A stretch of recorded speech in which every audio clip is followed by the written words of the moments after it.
คุณตามาบอกมาเล่าฟังเป็นความรู้ข้อหนึ่งคืออรหันต์บุคคลที่ควรเชิดชูเพราะท่านเป็นผู้กิเลสไม่มีสัมมาสัมพุทโธผู้ลบความโง่ให้เราเหล่านี้ตรัสรู้ด้วยพระองค์เองแต่เสงฟ้าปัตภีก็200,000 ดีผู้คนบูชา3 วิชาจารณาสัมปันโน4 สุขโตรวมกันแปลได้เลยนะหมายถึงผู้รู้ประพฤติถึงธรรมล้ำค่าอีกสุขโตต่อมาผู้เสด็จไปด้วยดีโลกวิทูหมายถึงเป็นผู้แจ้งในโลกนี้อนุตตโรปุริสัทธรรมสารถิข้อ6ก็มีความแปลให้ฟังเป็นผู้ฝึก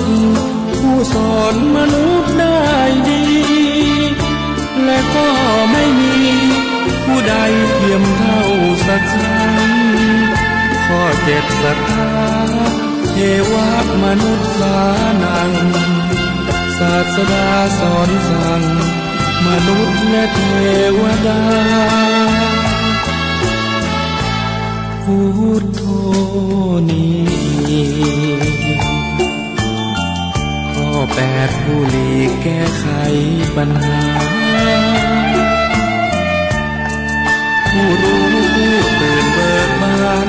ก้าวนั้นข้อภควาผู้เลิศวิชายอดพระคธรรม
บรรเลงเป็นเพลงเพื่อชาวมวลชนชีวิตมืดมนสับสนจงมาฟังเพลงสิ่งร้ายในใจอย่าได้กลัวเกรงพุทธธรรมบรรเลงกำราบปราบให้ดับสูญขอยกพุทธธรรมน้อมนำใส่ในบทเพลงเศร้าเหงาวังเวงเอาเพลงสร้างสรรค์คำจุนฟังกันแล้วอย่ารอบอกต่อเป็นบุญขอให้ท่านคุณทั้งหลายบอกไปเถิดนาคำสอนพระองค์84,000 พระธรรมขันธ์ได้ทรงสร้างสรรค์เตือนใจไว้ทุกเวลาอย่าหลงมัวเมาจิตเฝ้าแต่ปรารถนารูปเวทนาสัญญาสังขารวิญญาณเห็นชัดพุทธคุณเหมือนบุญที่มาชวนเชิญสาระพาเพลินชวนเชิญให้ พุทธคุณวางไว้กลางกล้าวเพื่อป้องกันเหล่าไปลินสิ้นทั้งหลาย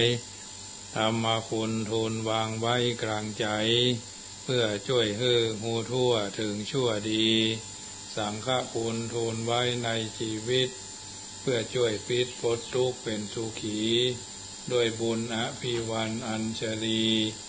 สวัสดีโดยการนิรันดร์เทิน10 นิ้วกราบแนบใต้ไวยสาปารมีธรรมในครูบาอาจารย์พระมหาเถรานุเถระท่านเจ้าคณะพระสังฆาธิการทุกรูปทุกตนขอความสุขความสวัสดีในธรรมะแห่งองค์สมเด็จพระสัมมาสัมพุทธเจ้าจงมีแก่บรรดาสาธุชนท่านผู้ฟังทุกท่านที่ได้มีโอกาสเปิดวิทยุรับฟังรายการเสียงธรรมก่อนรับตาทางสถานีวิทยุเพื่อการศึกษาพระพุทธศาสนาและวัฒนธรรม FM ความถี่904.50 เมกะเฮิรตซ์วัดฝ่ายหินตำบลสุเทพอำเภอเมืองจังหวัดเชียงใหม่เมตตาในท่านพระครูสมุวิสุวัตรวรกิจโจท่านเจ้าอาวาสและท่านผู้อำนวยการสถานีวิทยุแห่งนี้ถวายเวลาให้เฮาท่านทั้งหลายได้ยินได้ฟังและก็นำไปเป็นข้อพินิจพิจารณาในการดำเนินชีวิตให้ถูกต้องท่องแท้สมควรที่เฮาท่านทั้งหลายจะได้นำไปเป็นข้อพินิจพิจารณาในการดำเนินชีวิตให้ถูกต้องท่องแท้เป็นลำดับไปค่ำคืนของวันนี้หรือเมื่อค่ำยามแลงของวันนี้เป็นเมื่อค่ำยามแลงของวันอาทิตย์ก็แฮมบากี้วันก็จะเข้าพรรษาเนาะแฮมเดือน32แฮมเดือนหน้านี่นะพันที่13กรกฎาคมก็เป็นวันอาสาฬหบูชา13 14 15 16หยุด 4-5 วันด้วยกันเนาะหลายๆงานก็มีการหยุดเข้าพรรษาสำคัญอย่างอันนี้เอาก็เข้าใจกันแต่การที่จะเข้าพรรษาก็นิยมมีการถวายเทียนพรรษากันกาผ้าอาบน้ำฝนไกลนะตลอดจนหลอดไฟฟ้าวัดจังกรรมก็เป็นส่วนหนึ่งที่จะมีการจัดกิจกรรมส่วนนี้น้อมเกณฑ์เวรถวายเป็นลำดับไปดังนั้นก่อนจะอู้รายละเอียดต่างๆนั่นเกินชั่วโมงหลังเนาะก็จะได้อู้ธรรมะและก็ข่าวสารงานบุญกันอย่างเป็นลำดับช่วงแรกนี้จะได้นำปาญาติโยมกราบพระไหว้พระแล้วก็สวดพระพุทธคุณพระธรรมคุณพระสังฆคุณเป็นลำดับไปเนอกราบ1กราบ2กราบ3กราบ4กราบ5อะระหังสัมมาสัมพุทโธภะคะวาพุทธังภะคะวันตังอภิวาเทมิกราบสวากขาโตภะคะวะตาธัมโมธัมมังนัมมัสสามิกราบสุปฏิปันโนภะคะวะโตสาวกสังโฆสังฆังนามามิกราบมาตาปิทุคุณังอหังวันตามิกราบปุโนปการีวันทามิกราบพระพุทธพระธรรมพระสงฆ์พ่อแม่และครูบาอาจารย์ต่อไปก็สมาทานแก้ว5โกฏากเนอโยสันเนเสโนวาราโพธิโมเรมารังสะเสนังมหันติงวิจโยสัมโพธิมากันจิงวะอนันตัญญาโนโลกุตโมตังปันนามามิปุถังอตังคิโกอริยาปันโตจนานังโมคขปเวสายะอุจุกะมะโกอายังสันติกโรทุตัสโสนโยปนิยานิโกตังปันนามามิธัมมังสังโฆวิสุทโธวราตกินโยสันตินทริโยสัพพมาราปะหิโนคุเนหิเนเกหิสมิติปัตโตอนาสโวตังปันนามามิสังฆังนามามิพุทธังกุณาสะกะลันตัง นามามิธัมมังมุนีราชเทสิตังนามามิสังฆังมุนีราชสาวกังนามามิกัมมทานังนิพพานาติฆามุปายังนามามิกัมมทานาตายกาจริยังนิพพานามกุเตสกังอาจโยโนปันเตอาจกมายถาภรังยถามูลังยถากุสลังเยมายังพุทธธรรมาสังฆกัมมทานาตายกาจริยาสังฆเตโสปัญจรัตเนสุอติเตวะปัจจุปันเนวาอวิวายาทิวาระโหวากายเยนะวาวาจายาวามนัสสาวะปะมาตานาการวามการิมาเตมะยังอาจยังอาจยะโตติสวายตาธรรมังปฏิกโรมาเตสันโนพันเตพุทธันติรัตนาปัญจกังอนุกัมปังอุปาทายะอัจจยังอัจจยะโตปฏิกันหันโตกัมมันโตอายะติงสังวาลิสามานาปุเนวังกาลิสามาพุทธปูชามหาเถจาธรรมปูชามหาปัญญาสังฆปูชามหาลาภาปูชาลาเหปูชายะโตพุทเทยะทิวาสาวะเกปาปัญจสมาธิกันเตทิเนโสกปริเทเวเตตาติเสปูชายะโตนิพุทเตอากุโตปเยนะสักกะปุญญาสังฆตุงอิเมตามาปิเกนะจิอิมินาอากิตุปะปุภาราชาปูชาการวะกะเมนะเมตตายาพุทธสัทธสนัญจลภามหาเสวานุปัจจโตพุทโธเมตตโยเทวปูจิโตสังสาเรสังสารันโตปิอาปเยนะขมามหาเสนิปานาปัจจโยโหตุโนนิจจังนะโมตัสสะภะคะวะโตอะระหะโตสัมมาสัมพุทธัสสะนะโมตัสสะภะคะวะโตอะระหะโตสัมมาสัมพุทธัสสะนะโมตัสสะภะคะวะโตอะระหะโตสัมมาสัมพุทธัสสะนะโมตัสสะภะคะวะโตอะระหะโตสัมมาสัมพุทธัสสะพุทธังสรณังกัจฉามิธัมมังสรณังกัจฉามิสังฆังสรณังกัจฉามิทุติยัมปิพุทธังสรณังกัจฉามิทุติยัมปิธัมมังสรณังกัจฉามิทุติยัมปิสังฆังสรณังกัจจามิตติยัมปิพุทธังสรณังกัจจามิตติยัมปิธัมมังสรณังกัจจามิตติยัมปิสังฆังสรณังกัจจามิสรณกัมมานังนะโมพุทธายะนะโมธัมมายะนะโมสังฆายะอัปปะมโนพุทโธอัปปะมโนธัมโมอัปปะมโนสังโฆพุทโธเมนะโตธัมโมเมนะโตสังโฆเมนะโตกัมมตานังเมนะตังกัมมตานาตายกา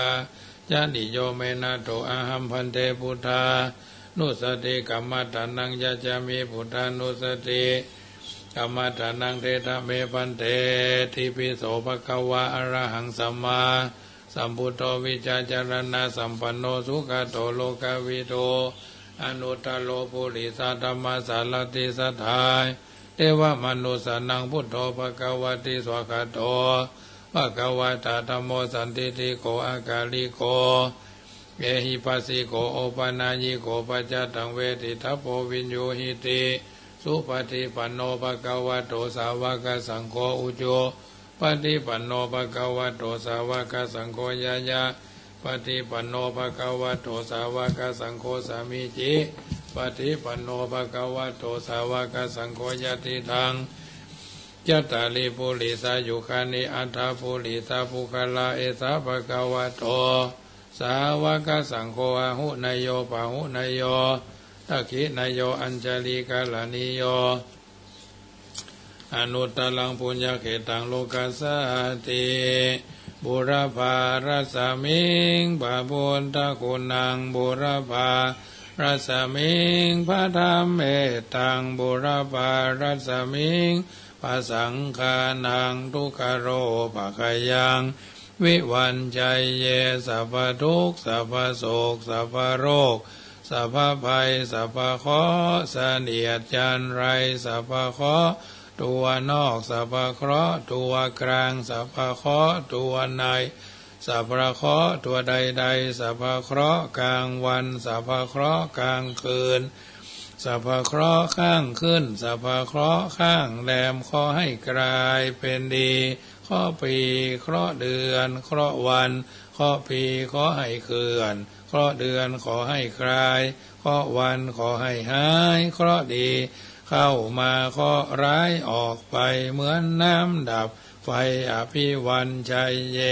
สัพพะทะนังสัพพะลาพังพระวันตุเมรักขันตุสุราขันตุอาคาเนรัสมิงพระพุทธคุณังอาคาเนรัสมิงพระธรรมเมตังอาคาเนรัสมิงพระสังฆานังทุกขโรกยังวิวันใจเยสัพพทุกข์สัพพโศกสัพพโรคสัพพภัยสัพพเคราะห์เสนียดจันไรสัพพเคราะห์ตัวนอกสัพพเคราะห์ตัวกลางสัพพเคราะห์ตัวในสัพพเคราะห์ตัวใดๆสัพพเคราะห์กลางวันสัพพเคราะห์กลางคืนสัพพเคราะห์ข้างขึ้นสัพพเคราะห์ข้างแรมขอให้กลายเป็นดีเคราะห์ปีเคราะห์เดือนเคราะห์วันเคราะห์ปีขอให้เคลื่อนเคราะห์เดือนขอให้คลายเคราะห์วันขอให้หายเคราะห์ดีเข้ามา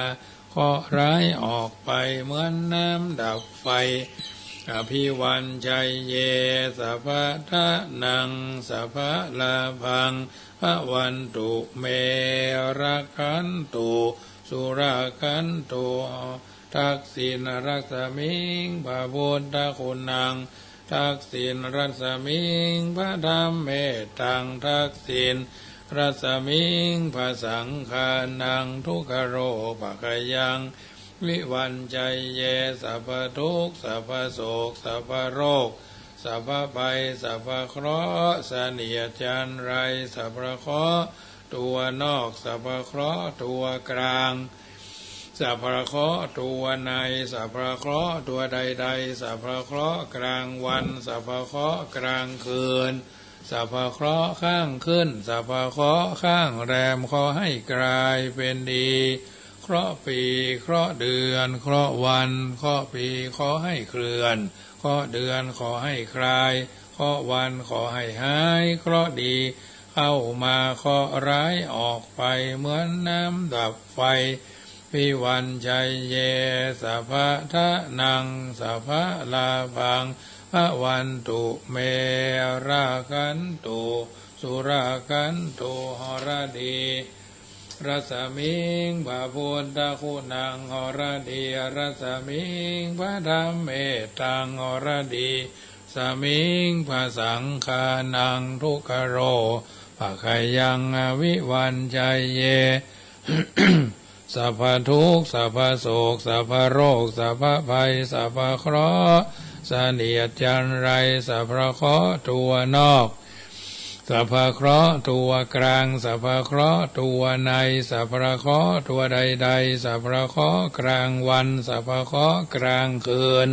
สัพพเคราะห์ข้างขึ้นสัพพเคราะห์ข้างแรมขอให้กลายเป็นดีเคราะห์ปีเคราะห์เดือนเคราะห์วันเคราะห์ปีขอให้เคลื่อนเคราะห์เดือนขอให้คลาย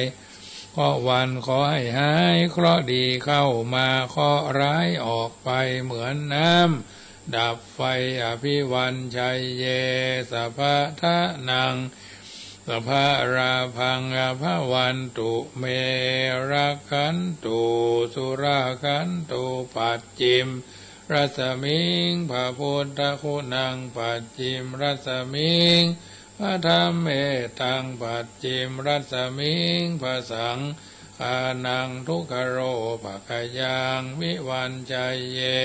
สัพพทุกข์สัพพโศกสัพพโรคสัพพภัยสัพพเคราะห์เสนียดจันไรสัพพเคราะห์ตัวนอกสัพพเคราะห์ตัวกลางสัพพเคราะห์ตัวในสัพพเคราะห์ตัวใดๆสัพพเคราะห์กลางวันพระเคราะห์กลางคืนสัพพเคราะห์ข้างขึ้นพระเคราะห์ข้างแรมขอให้กลายเป็นดีเคราะห์ปีเคราะห์เดือนเคราะห์วันเคราะห์ปีขอให้เคลื่อนเคราะห์เดือน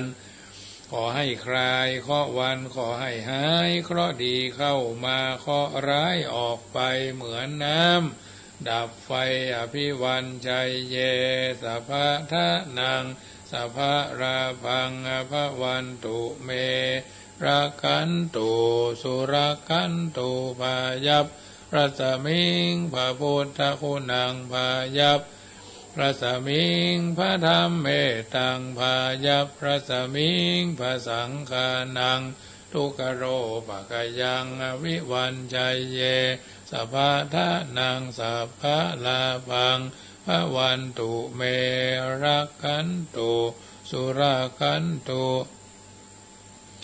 อุดรรัสมิงพระธรรมพุทธคุณนังอุดรรัสมิงพระธรรมเมตตังดอนรัสมิงพระสังฆานังทุกขโรปะขยังวิวันชัยเยปะทุกข์สัพพโศกสัพพโรคสัพพภัยสัพพเคราะห์เสนียดจันไรสัพพเคราะห์ตัวนอกสัพพเคราะห์ตัวกลางพระเคราะห์ตัวในสัพพเคราะห์ตัวใดๆพระเคราะห์กลางวันสัพพเคราะห์กลางคืน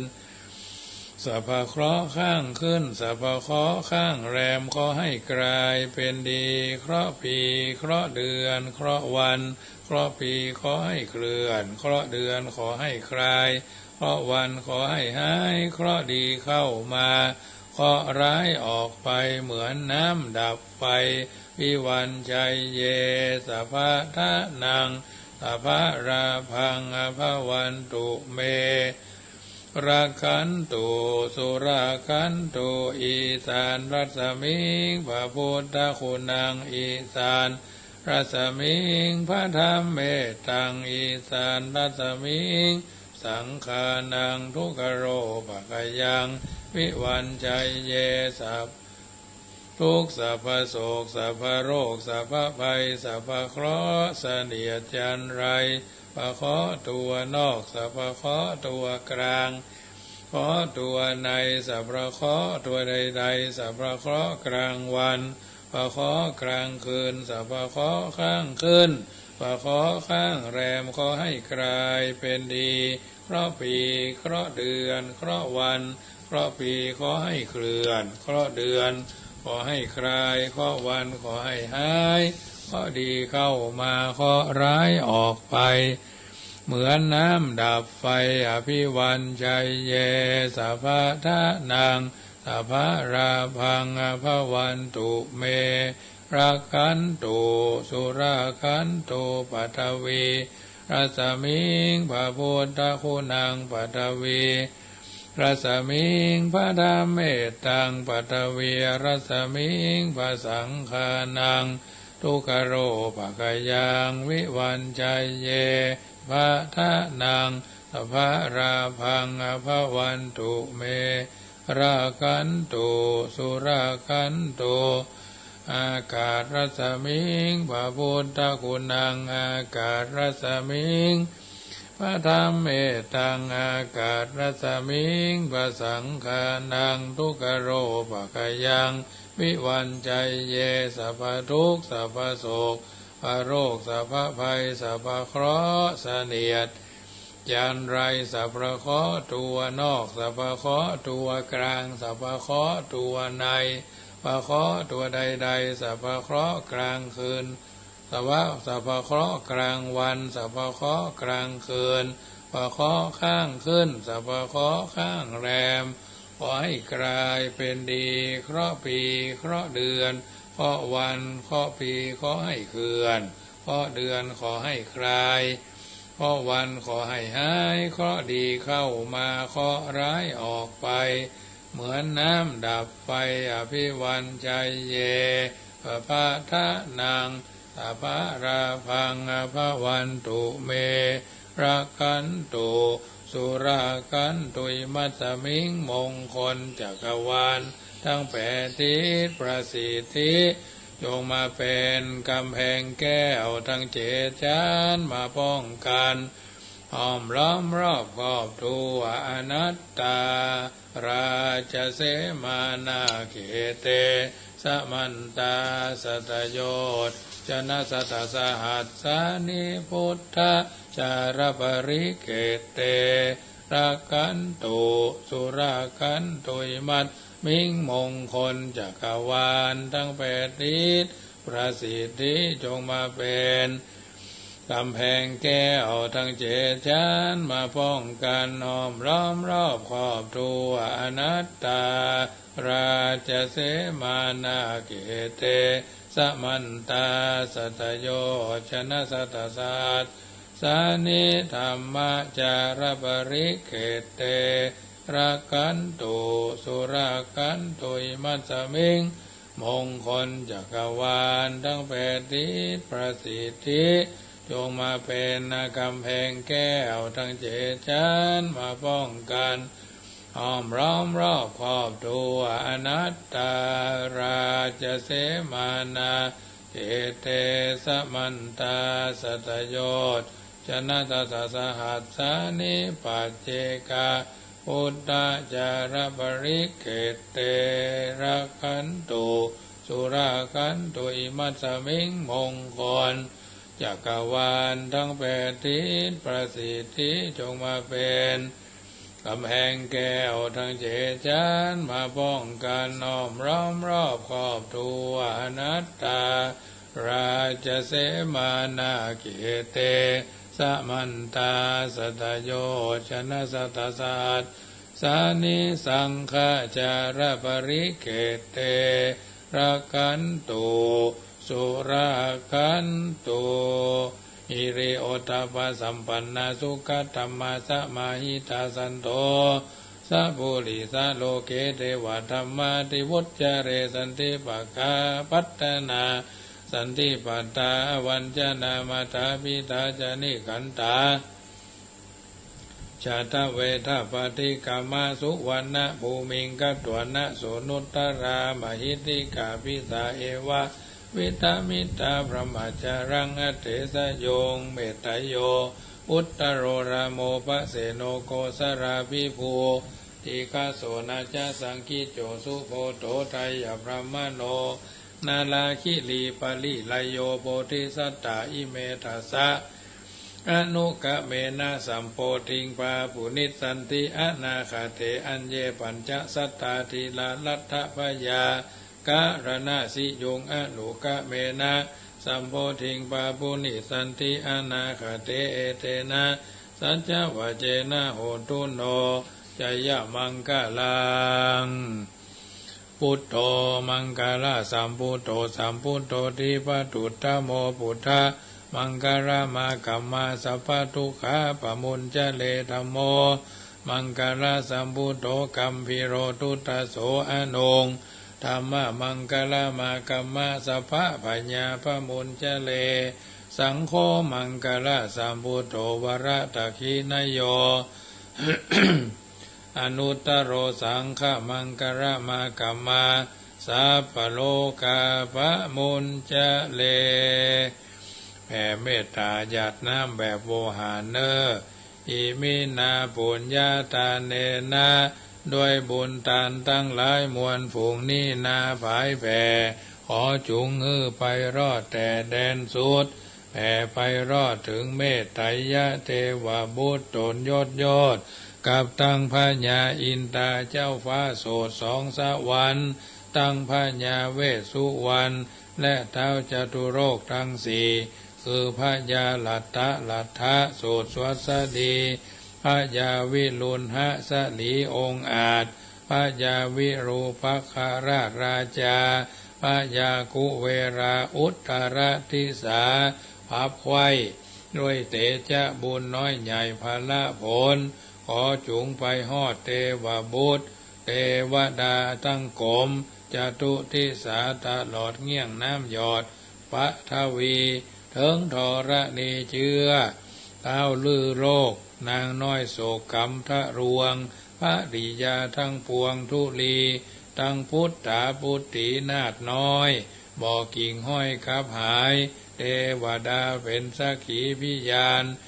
เตียงมั่นคือว่าอาทิตย์จันทร์อังคารพุธพฤหัสศุกร์เสาร์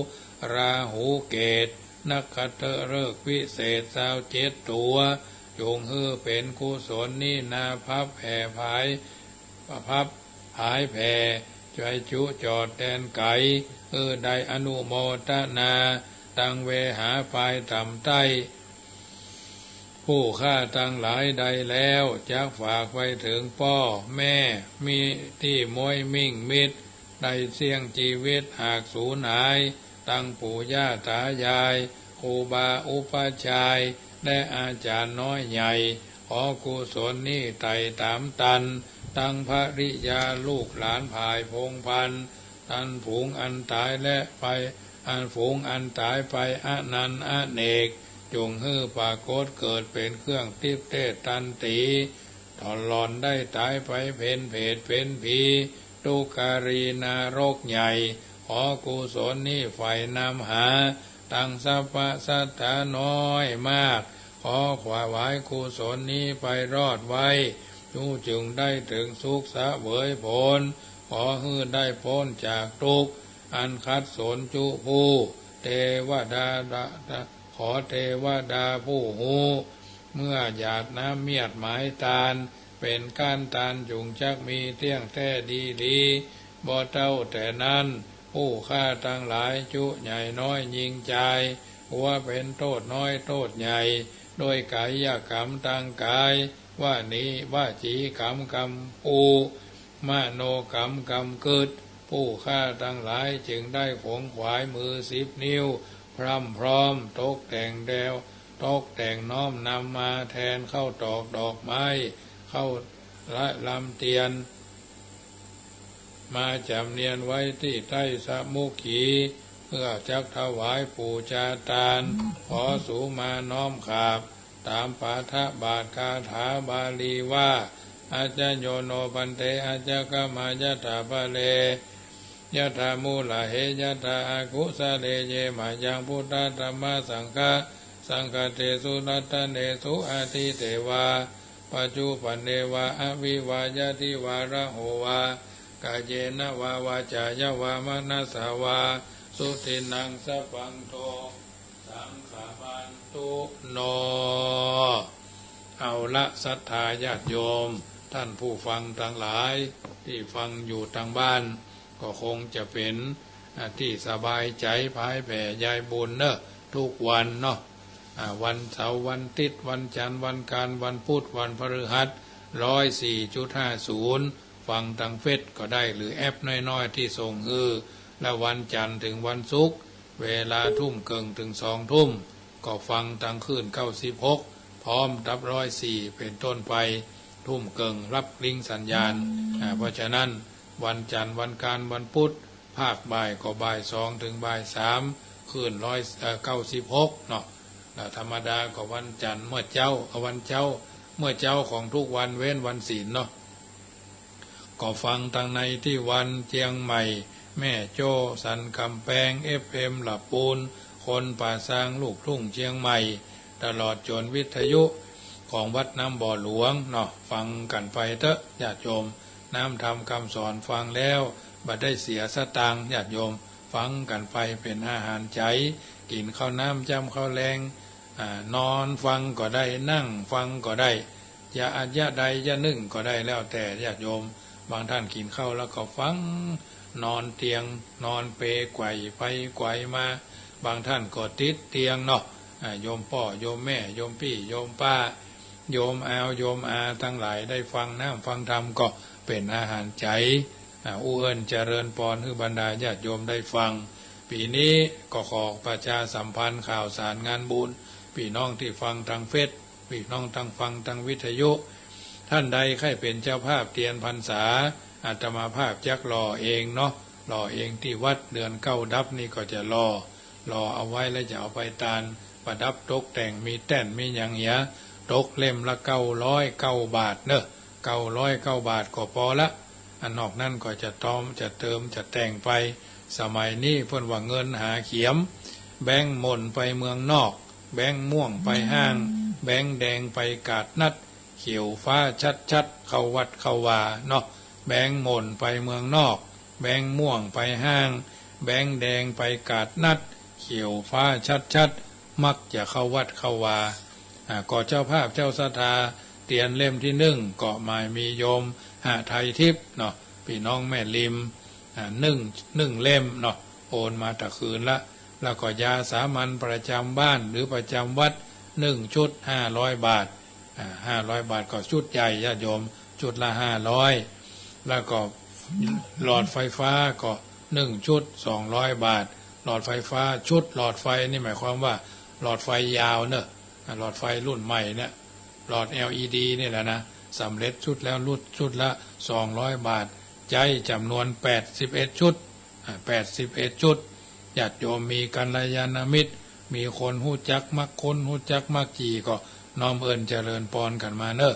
ปีละ81ชุด ปีละ81ชุดตกวัดละ9ชุดเนาะน้ำมันเติมตะเกียงก็เหมือนกันกับผ้าอาบน้ำฝนไม่ใช่ผ้าจำนำวาสานะวันนั้นโยมเพิ่นโทรศัพท์มาถามว่าโอ้ข้าเจ้าใครถามว่าผ้า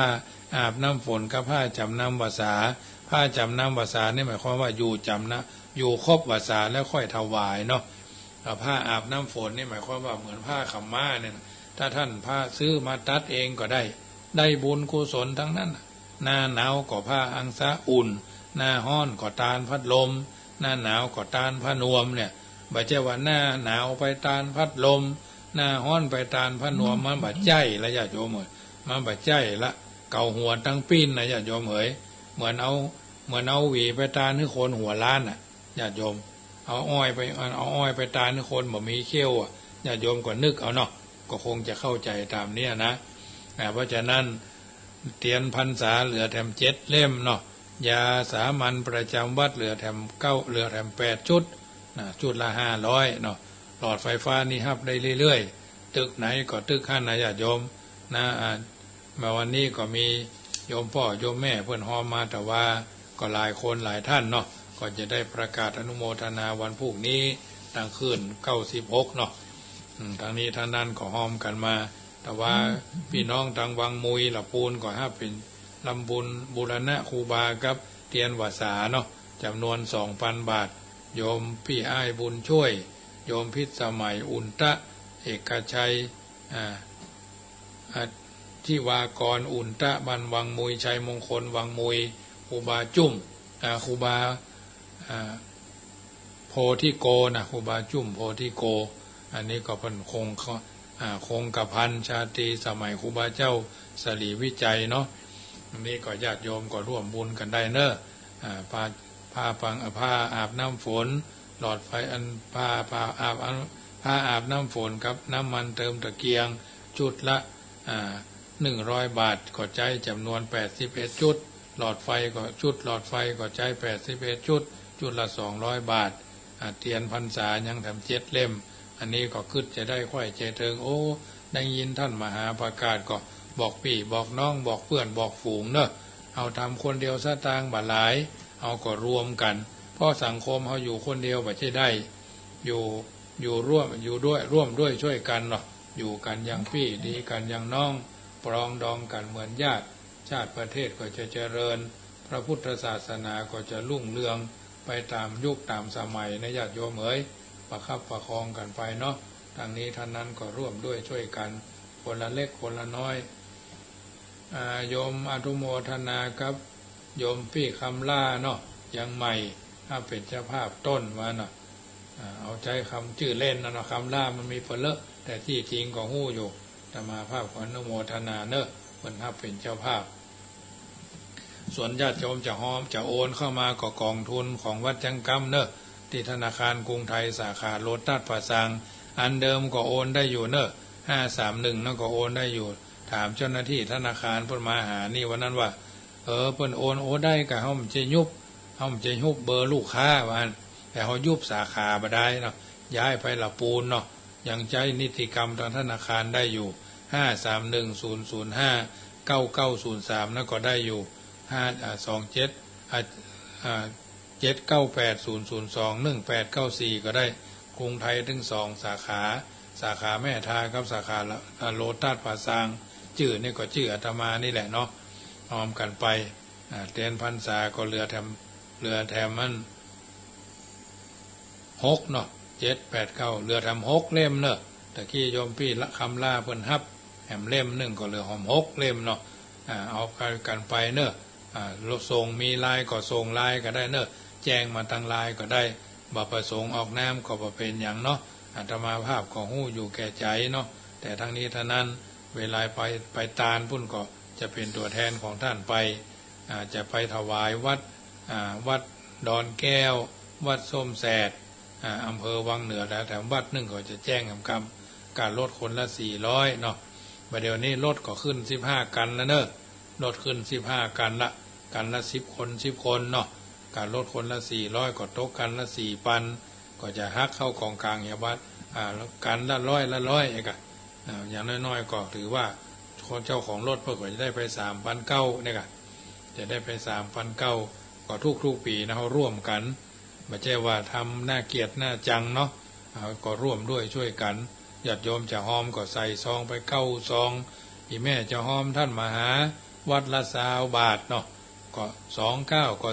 18วัดละ50 บาท59ก็450ใส่เป็นซองวัดไหนจะไปลืมวัดจังกรรมด้วยเนอะวัดจังกรรมก็เจ้า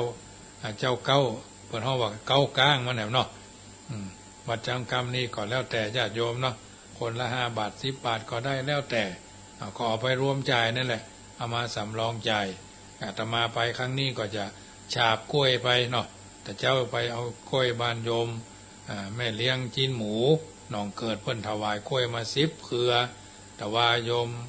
แม่อำพรวันก่อนก็โยมแม่อำพรกันถ้ามีเพิ่นไปลอกตาก็ฮะแม่น่ะเนาะถ้าว่าบ่ผิดนี่นะเพิ่นเอากล้วยมาฮื้อเอาอันมะม่วงมาฮื้อก็กวนนั่นกวนมะม่วงจะเอาไปแจกทำเป็นคอฟฟี่เนาะแจกถึงมะม่วงถึงอันกล้วยฉาบเนี่ยโยมทำสบายใจวันนี้โยมแม่ไข่แก้วเอากล้วยมาฮื้อมันสุกก็จะนึ่งแล้วก็ตากแล้วก็จะนึ่งแล้วก็จะเอาไปแจกเหมือนกันนะญาติโยมเอ๋ยมันถึงของขีนของตาเนี่ยมันถึงม่วนนะม่วนกันไปของที่ระลึกก็จะเอาไปแจกท่านที่งานพุ่นเนาะคนละเล็กคนละน้อยพี่น้องวังเหนือพวกก็จะเลี้ยงเข้าง่ายพี่น้องแจ้ห่มพวกก็จะเลี้ยงเข้าตอนนะไปกับอาตมาภาพรับรองเนอะติดใจนะญาติโยมเพราะฉะนั้นมีโอกาสก็ร่วมด้วยช่วยกันเนอะเจริญพรแม่ก้อยเจ้าท่านมหาฟังอยู่เนอะเจ้าฟังได้ยินชัดเจนเลยเจ้าตั้งแต่เปลี่ยนสายนี่ชัดเจนดีเนาะชัดเจนเลยเจ้าแปลงสายแล้วนะชัดเจนเลยเจ้าหายใจก็ได้ยินก่ะเจ้าหมดเจ้าโมทนาแม่ก้อยเนอะเจ้าเจริญพรเจ้าเจริญพรแม่ก้อยป่าไผ่แจ้จ้างเนาะอนุโมทนาตามนี้เนอะพี่โยมพี่เนาะโยมพี่คำล่าร่วมทำบุญมาพร้อมทั้งครอบครัวเนาะอนุโมทนาตามนี้เนอะบุญกุศลที่ได้ร่วมกันมาเพื่อก็รับบุญมาโดยตลอดโยมพรวิชัยต้นตันไหวเนาะโยมตรองจิตจิรนันทราพรพร้อมครอบครัวร่วมทำบุญเป็นเจ้าภาพเตียน1 ต้นอนุโมทนา909 บาทนะ909 บาทก็91 บาทก็เป็นก้าเฉลี่ยคือมันได้9 วัดเนาะไปตามนั้นนะเนอะมีโอกาสยังเหลือแถม6 เล่มเนอะไปจะหอมทางก็ร่วมเข้ามาเนาะร่วมบุญกันมาตามที่มีเฮาก็มีความพร้อมคนละเล็กคนละน้อยคนละนิดคนละหน่อยเนอะอันนี้ก็ถือว่าเป็นบุญเป็นกุศลเป็นบุญเป็นบารมีเนาะโทรกันเข้ามาเนอะ0615476539อยู่จุดไหนม่วงใดใครทักใครทายก็โทรกันเข้ามาได้1 กำลังใจเนาะอยู่จุดไหนม่วงใดก็อยู่ละปูนเชียงใหม่อยู่ตังบันทิบันทาแม่ออนดอยสะเก็ดระยะนี้พี่น้องดอยสะเก็ดตั้งแต่ขึ้น104เพื่อนเปลี่ยนสายดอยสันสะเนี่ยสันกำแพงแจ้จ้างเพื่อนว่าชัดเจนเนาะดอยสะเก็ดสักสายแล้วพี่น้องต้นขามโยมแม่จันจอมใจเนาะทั้งสันทรายก็โทรกันมาอยู่เป็นระยะ ตั้งหางดงเหรอตั้งจอมตองเนาะตั้งหางดงตั้งเนี่ยแม่วางเหรอถ้าฟังทางนี้ก็โทรศัพท์มาเนอะแม่แตงก็ฟังเป็นประจำเนาะอยู่จุดไหนมงใดก็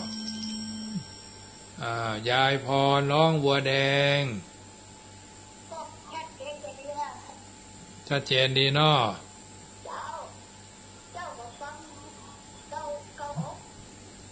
96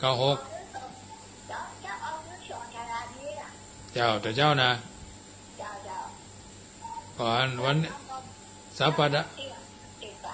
เจ้าสัปดาห์เนี่ยจะมาเหมารวดถึง96หรือ104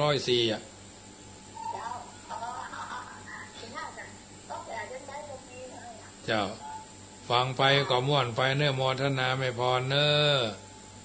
เจ้าเจริญเจ้ายายพรร้องวัวแดงเนาะยายทั้งหลายที่อยู่แต่ละจุดก็โทรมาเน้อพี่น้องทางเวียงป่าเป้าถ้าฟังได้ก็โทรมาเน้อโยมแม่จิรพันธ์โมป้อเนาะสบายดีกันทั่วหน้าปีนี้จะไปตานเตียนทางวัดแม่นำเน้อมีโอกาสก็พากับไปกินไปตานเน้อทางหลับปูนการโลดกันคนละ400ไปแจ้ห่มไปเมืองไปอันวังเหนือแจ้ห่มเมืองปานเน้อวัดดอนแก้วเริ่มหันแล้วก็จะไปเรื่อยพงดอนเนาะแม่จันฟองแล้วก็ไปวัดสีหลวงแจ้ซ้อนอำเภอเมืองปานวกมาทางลำปางเนี่ยอันนี้ถ้ามีโอกาสก็ไปด้วยกันได้ถ้าเอาว่าสุขภาพเอาบ่ได้ฉีดยากันหรืออื่นเนาะสุขภาพบ่อำนวยนี่ก็บอกว่ากันเนาะกินทานไปกันเถอะญาติโยมเอาก็มีบ้านปลายชีวิตเอาก็มีนั่นแหละเกิดมาดีเพราะมีบุญนั่นแหละอยู่อย่างมีคุณนั่นแหละจะไปก็มีทุนเนาะญาติโยมสาธุชนท่านผู้ฟังทั้งหลายมีคำประพันธ์ท่านกล่าวว่าวัดจะดีมีหลักฐานเพราะบ้านช่วยบ้านจะสวยเพราะมีวัดดัดนิสัยบ้านและวัดผัดกันช่วยก็อวยชัยถ้าขัดกันก็บันไดทั้งสองทางในการสั่งสมบุญก่อนจะเข้าพรรษาอาตมาภาพริเริ่มถวายเทียนพรรษามาปีนี้2 ปีที่ผ่านมาถึงปีนี้ถ้าบาติด2 ปีบาได้ยุด2 ปีก็คงจะเป็นปีที่16เนาะประเดี๋ยวนี้ก็จะเป็นปีที่15เพราะปีแล้วก็ไป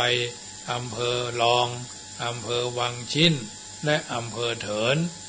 ปีแล้วไป3 อำเภอ9 วัดเหมือนกัน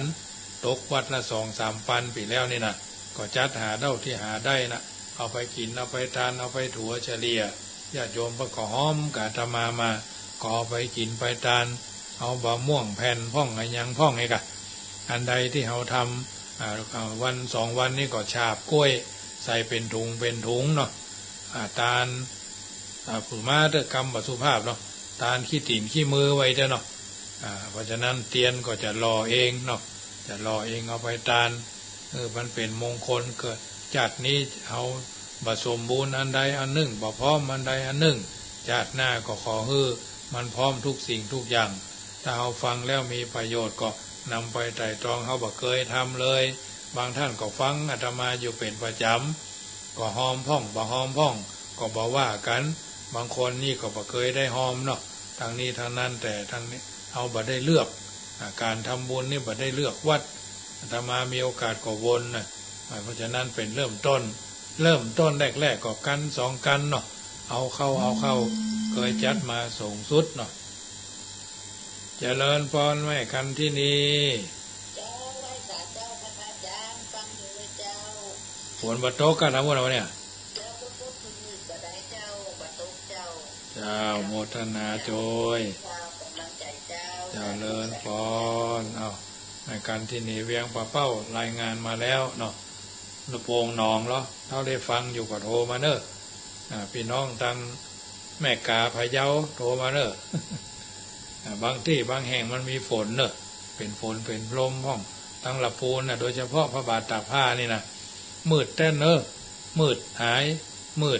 น่ะมืดหายมืดกายไปอย่างหมดมืดมาทางบ้านทามาถึงบริเวณเนี่ยมันถ้าจะโดนเปิ้นห้องว่าจ้างถ้าจะกระดิกหูเฮ้ย จ้างถ้าจะกระดิกหูจ้างถ้าจะ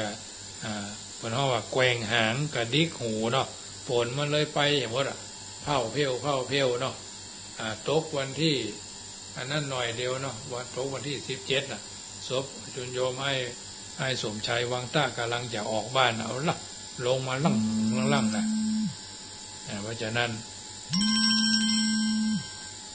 เจริญพร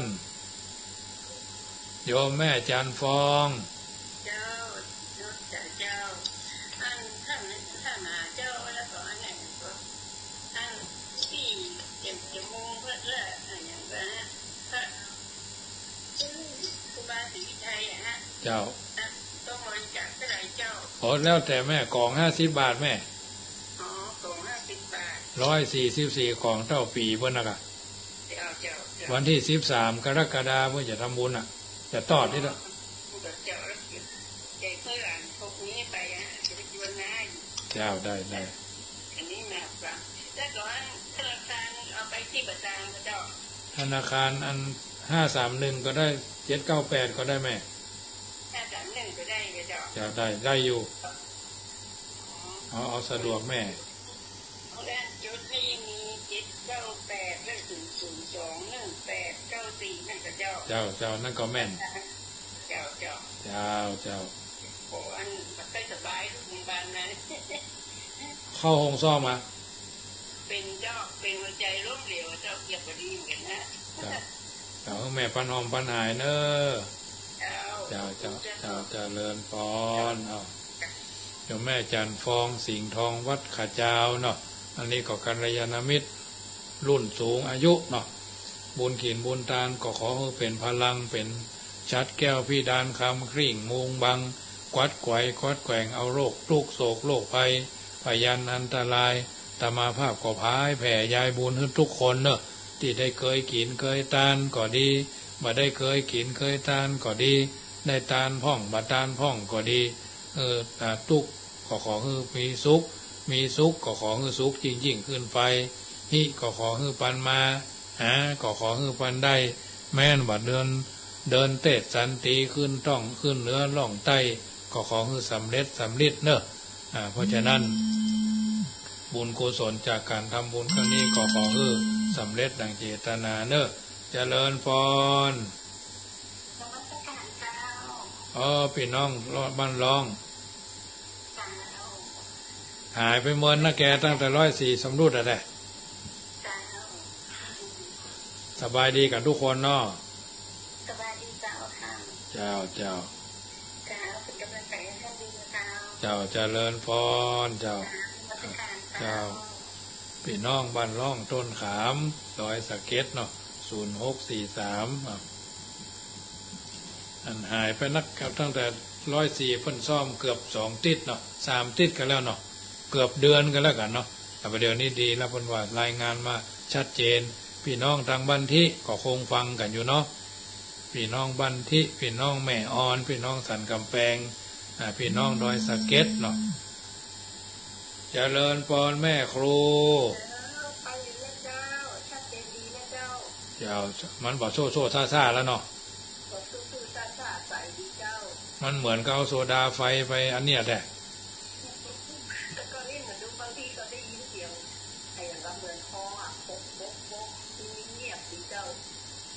เจ้าโมทนาเนอะเจริญพรเจ้าพี่น้องแม่กาพะเยาฝนมาตกนอดนะพุ่นน่ะ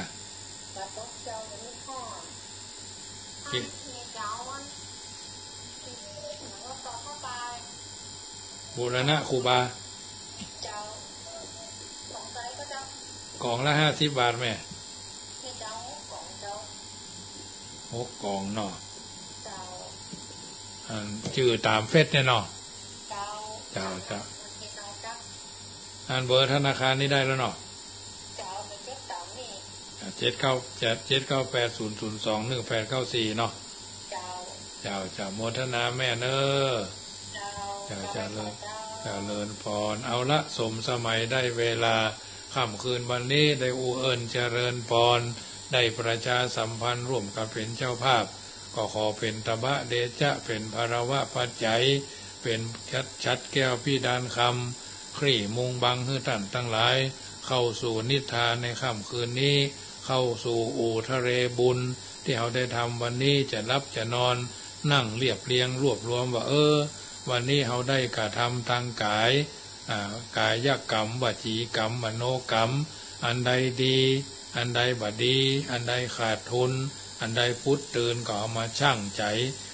วันนี้ได้แค่นี้ก็เข้ารับเข้าสู่นิทาปลดปลงปลดปล่อยวางนึกเสมอว่าพุทโธเมนาโถธัมโมเมนาโถสังโฆเมนาโถมาตาปิตโรเมนาโถคุณูปการโรเมนาโถพุทโธบังซ้ายธัมโมบังขวาสังโฆบังกายาอะระหังบังเกสาอะระหังพุทโธนะโมพุทธายะอายุวันโนสุขังปะลังขอเจริญพร